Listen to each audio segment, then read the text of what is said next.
미래의 노동에 대한 문제를 좀 같이 얘기하고 싶은데요. 네. 그 2016년도인가요? 그 클라우드 슈밥이 4차 산업혁명에 대해서 처음 얘기하고부터 이제 그 말이 회자된 지 한 5년 정도 지났어요. 네. 그런데 제가 이제 조사한 결과로 보면 한국이 OECD 국가 중에 자동화 지수 1위 나라잖아요. 그것도 이제 2위인 일본과 격차가 2배도 넘고 OECD 평균에 비하면 한참 높아요. 그러니까 한국의 이제 제조업이나 기업들은 사람을 안 쓰고 기계를 들여서 기계로 모든 제품을 만든다는 얘기잖아요.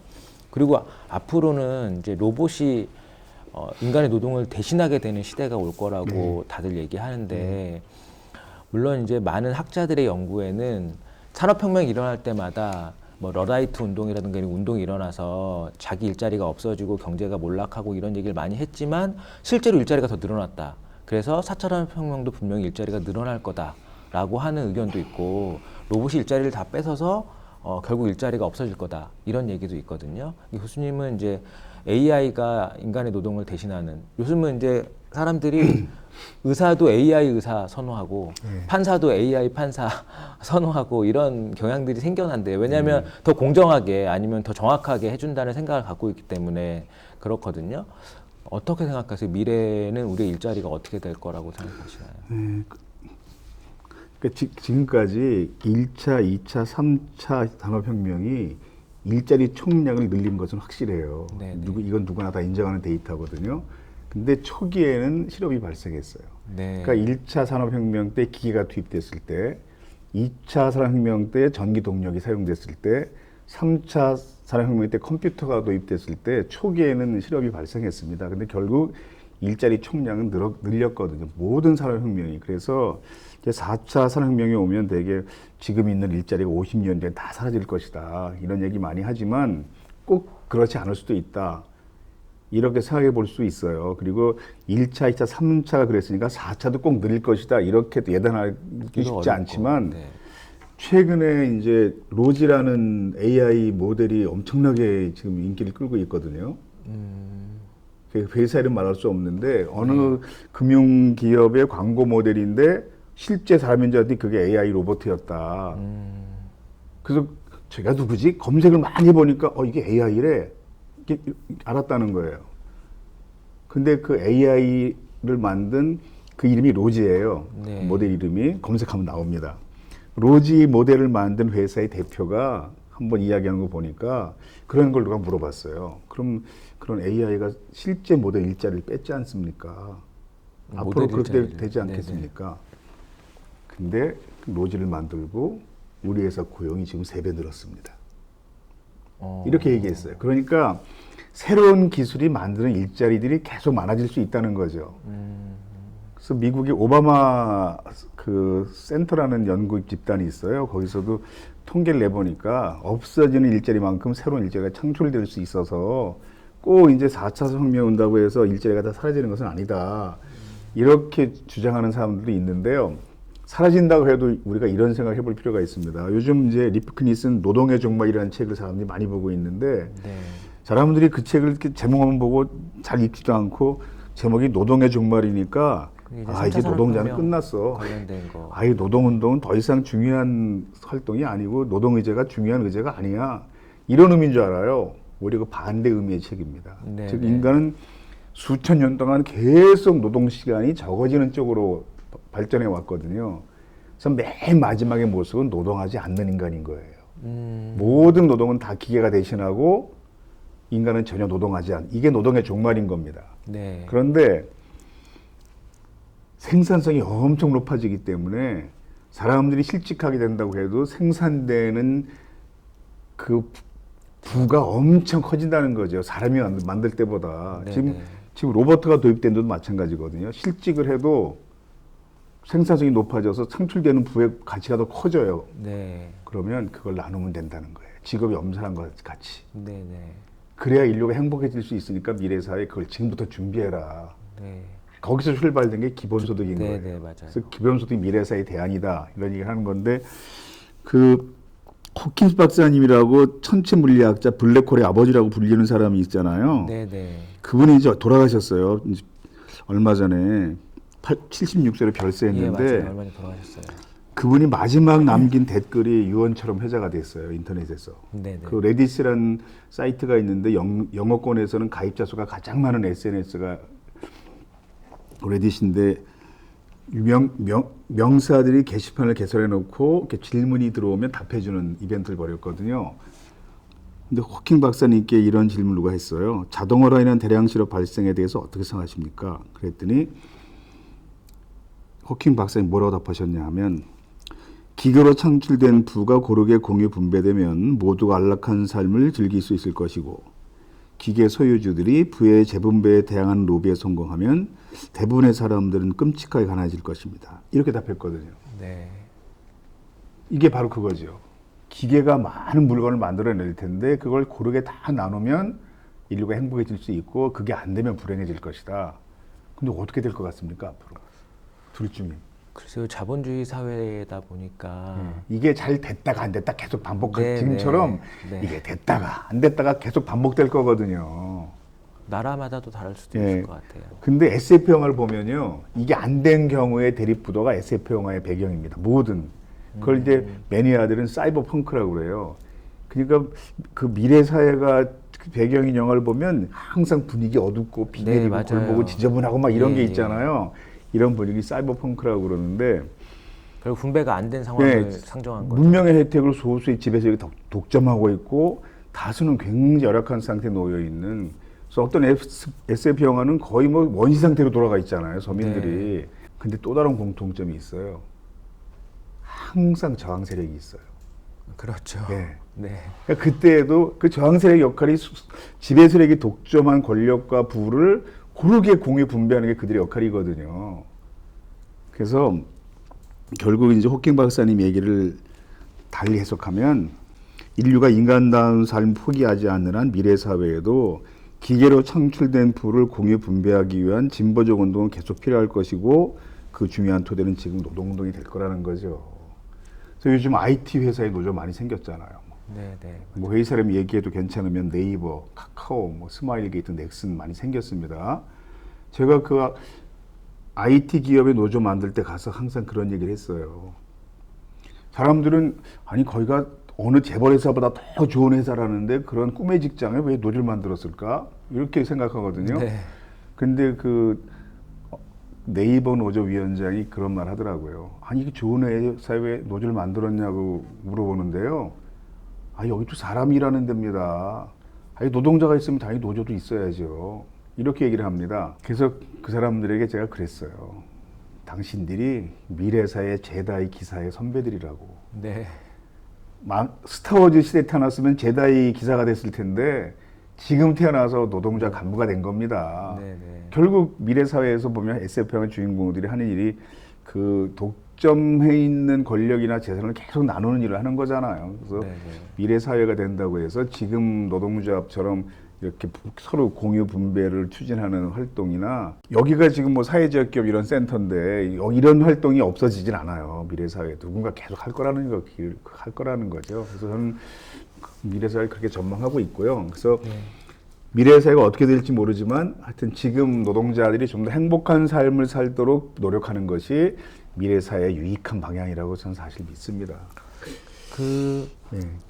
그러니까 AI가 이제 일자리를 대신하게 되면 아까 노동의 종말처럼 노동을 안 하고도 인간이 인간답게 살 수 있는 세상이 노동의 종말이라고 하면, 그러니까 근데 이제 뭐 성경이나 이런 데 보면 노동을 신성시하고, 그러니까 일하지 않는데 먹지도 말라, 뭐 이런 말도 있고, 그러니까 노동에 대한 가치에 대한 얘기를 많이 하거든요.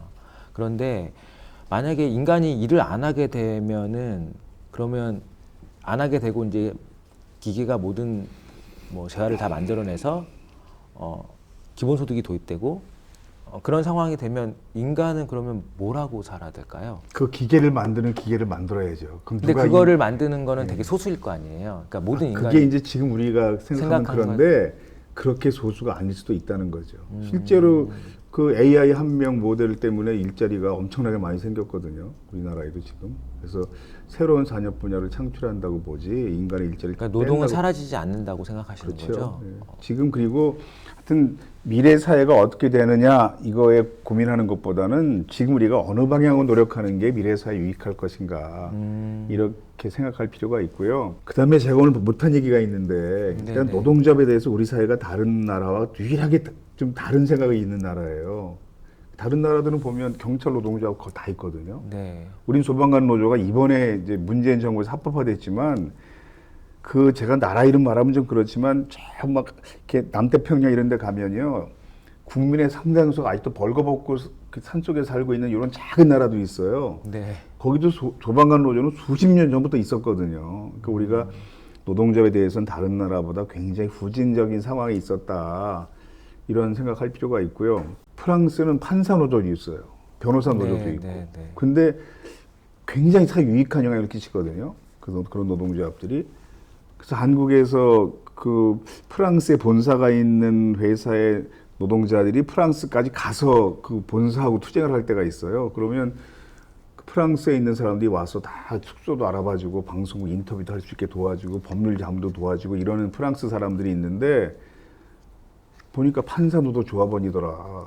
이런 경험담 제가 많이 들어봤거든요. 그리고 얼마 전에는 그 영국의 MI6라는 정보기관이 있잖아요. 007이 소속돼 있는 정보기관 MI6잖아요. 네. 거기 스파이들이 노조에 가입했어요. 그런데 이 사람들은 평생 신분을 감추는 사람들이어서 할 수 없이 익명으로 가입을 받았다. 이런 기사도 있거든요. 네. 그러니까 노동조합이라는 게 우리가 경계해야 할 무슨 불순한 이런 조직이 아니라는 거죠. 그냥 노동자가 있으면 거기 노동조합도 있는 게 사실 자연스러운 겁니다. 근데 우리만 너무 노동조합 이런 거에 대해서 불필요한 부정적인 경계심 같은 게 있으니까 좀 마음을 열어볼 필요가 있습니다. 외국 기업이 한국에 이제 들어와서 일하는, 그러니까 여기 지사를 세우거나 이렇게 기업을 하는, 그러니까 뭐 투자를 하거나 해서 기업을 만들잖아요. 이제 이런 기업에 이제 하는 담당자들도 제가 많이 알고 있는데, 외국 기업은 이제 자기 나라에서 노동조합 하는 거는 괜찮은데 한국에서 노동조합 하는 거에 대해서는 되게 불편하게 생각한다고 얘기 많이 하더라고요.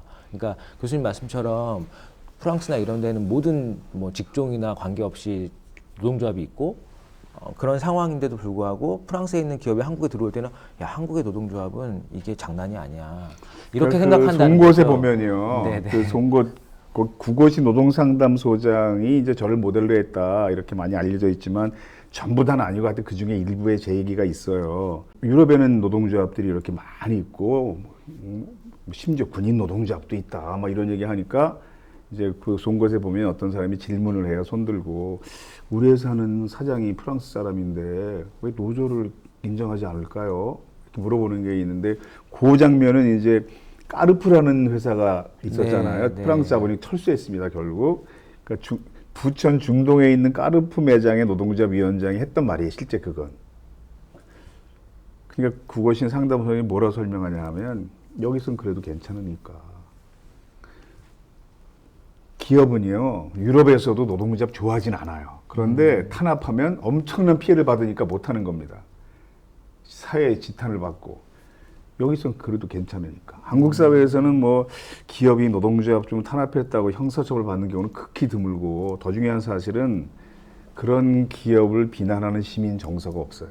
한국에서는 맞아요. 노사 갈등이 생기면 대개 노동자 쪽을 더 많이 비난하기 네. 때문에 그래서 그런 겁니다. 여기서는.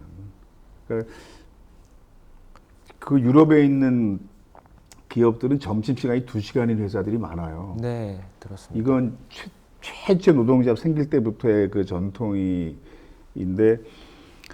근데 한국에 들어와서 처음에 한 2, 3년은 2시간 점심시간 운영하다가 좀 지나면 1시간을 줄거든요. 한국에 맞춰서. 여기는 1시간만 줘도 되네. 이걸 알게 되는 거죠. 그러니까. 한국의 상황에 맞춰갖고 그런 기업들도 그렇게 한다는 얘기신 거예요, 그러니까 결국에. 힘 있는 사람들은 하고 싶은 대로 할 수 있는 게 항상 많이 있으니까 가능한 한 이걸 좀 규제할 필요가 이런 생각할 필요가 있어요. 근데 우리는 또 규제라고 그러면 이게 무슨 성장 산업, 미래 산업을 그 차단하는 불필요한 규제처럼 굉장히 생각하지만 그 노동자의 권리를 보호하는 규제는 다른 어떤 규제와 달리 강화되는 게 유익합니다. 지금 이제 플랫폼 노동자 굉장히 문제잖아요. 네, 아예 노동자로 인정이 되지 않고 있는 배달 노동자들 네, 이런 네. 사람들이요. 그럼 보세요. 그 플랫폼을 소유한 기업이 있어요. 네. 그리고 요 플랫폼에 소속돼 있는 일하는 사람들이 있잖아요. 이걸 깅 노동자라고 그러잖아요. 네, 장기 네. 지속 일하는 게 아니니까.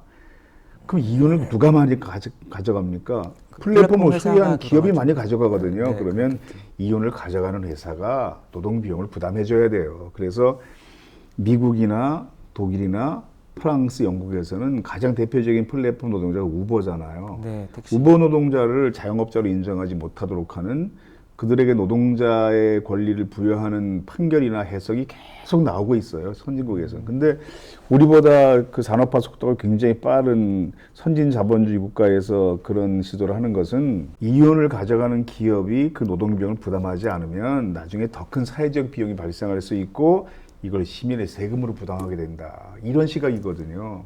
그래서 비정규직 문제를 접근할 때 비정규직의 삶이 너무 고통스러우니까 인간답게 살게 해주자. 이런 인도주의적 참만 볼 게 아니라 그게 사회 전체 유익하다. 당신에게 유익하다. 그게 이런 큰 틀로 볼 필요가 있습니다. 네. 실제로 이번에 조사한 결과, 그러니까 학생들이든 어른들이든 학교 관계자나 어른들을 대상으로 한 건데 노동법에 대해서 잘 모르는 경향들이 많이 나와요. 네. 심지어 뭐 최저임금을 못 받아도 괜찮다. 이렇게 생각하는 분들도 한 10%. 그 다음에 4대 보험 가입 안 해도 된다. 뭐 산재보험은 30% 가까이 뭐 내가 못 받는다. 일하다 다쳐도. 아르바이트 경우에는.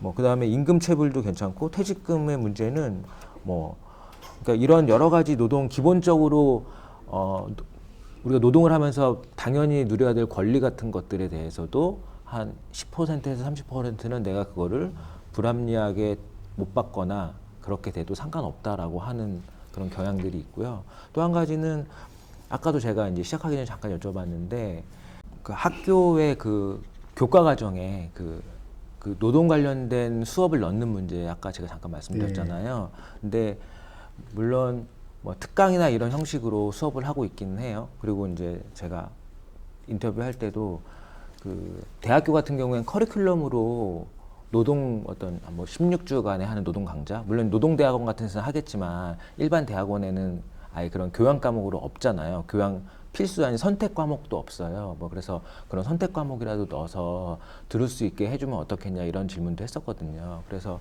학교 교육 안에 그런 노동에 관련된 교육을 정규 커리큘럼, 그러니까 특별하게 뭐 1시간, 10시간 듣는 거 말고 정규 과목으로 넣거나 이렇게 하는 것들과 하고 아까 말씀드렸던 아르바이트를 하는 학생들이나 어른들이 그런 노동법에 대한 문제에 있어서 좀 부당한 대우를 받아도 괜찮다고 생각하는 이런 문제에 대해서 한번 말씀해 주시면 좋겠습니다.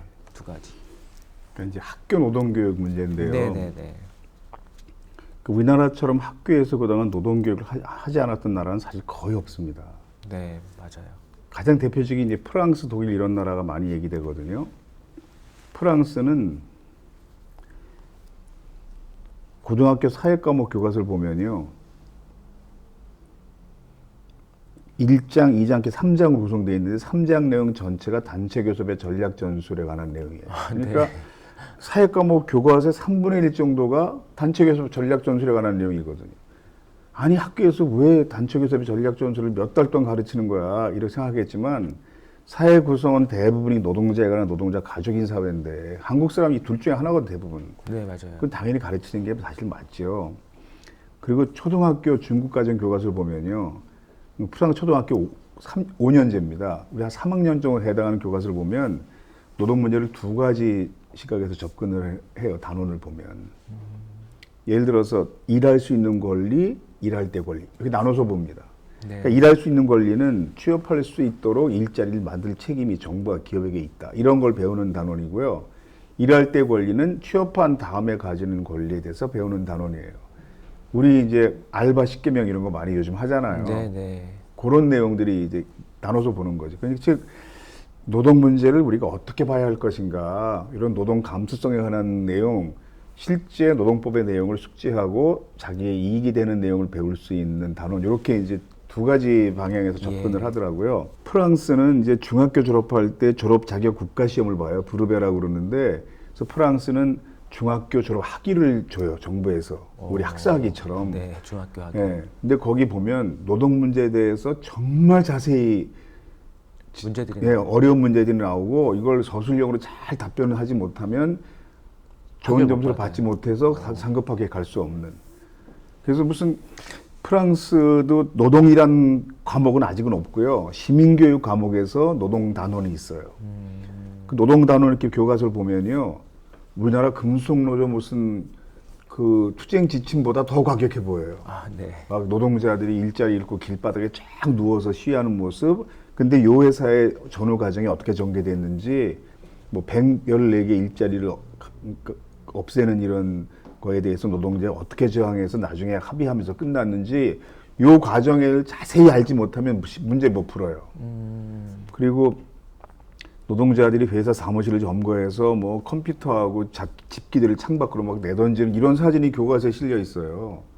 근데 이런 활동들이 사회 전체에 미친 영향이 어떤 것인가에 대한 판단 능력이 학교에서 채워지는 거죠. 독일 같은 경우는 초등학교에서부터 모의 노사교육 수업을 네. 1년에 한 7번 내지 9번 정도 합니다. 그래서 경영자 역할도 맡아보고 노동자 역할도 맡아보고 나중에 다 노동자가 되거나 경영자가 될 테니까. 그런데 교과서를 보면요, 단체 교섭에 대해서 이런 걸 가르쳐요. 제가 그냥 읽어볼게요. 독일 교과서 번역한 건데요. 네. 협상 단계, 협상하고 동맹을 형성하고 편지나 요구서를 작성하고 서명운동을 전개하고 항의문건을 작성하고 플래카드나 벽보를 만들고 협약을 체결하고 대중매체적 언론과 인터뷰하고 연설문을 작성한다. 이게 교과서 나오거든요. 네. 그럼 거의 무슨 한국에서 볼 때 무슨 데모하는 기술을 가르치는 단원처럼 보이거든요. 네, 근데 이걸 왜 가르치겠어요? 사회 전체 유익하기 때문인 거거든요. 우리나라가 이런 거에 비교하면 너무 노동교육이 좀 취약한 편이고요.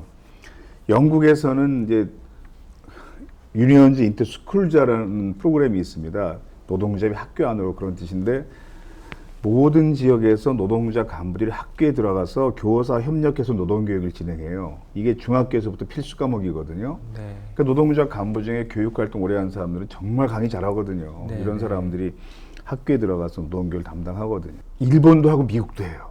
네. 우리만 사실 안 해요. 그래서 프랑스는 학교 노동교육을 한 80년 전에 시작했고요.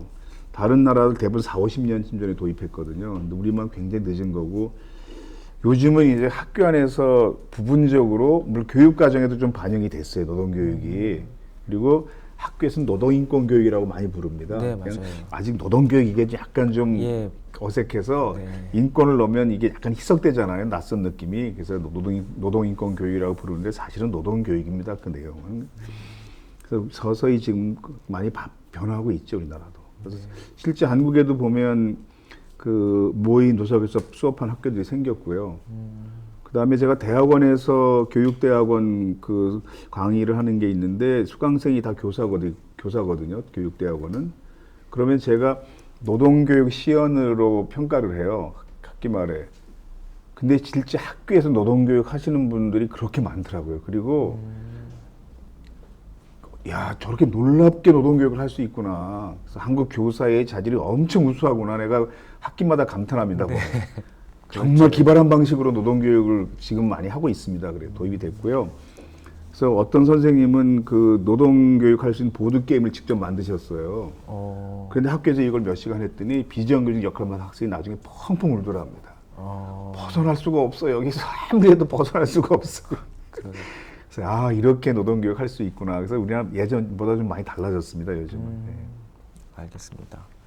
그 아까 아르바이트 문제에서 이제 법을 잘 몰라서 부당한 이득을 받는 네. 그런 상황들은 어떻게 해결하면 좋을까요? 두 가지 측면 생각볼 필요가 있는. 청소년들이 아르바이트 하는 곳이 되게 5인 미만 사업장입니다. 네. 그래서 근로기준법을 알아도 적용이 안 되는 사업장이 대부분이어서, 즉 5인 미만 사업장에 노동자들이 보호받을 수 있는 그런 조치가 필요하고요. 그래서 최근에 대통령 선거 앞두고 그런 공약들을 준비하는 후보들도 있다고 그러더라고요.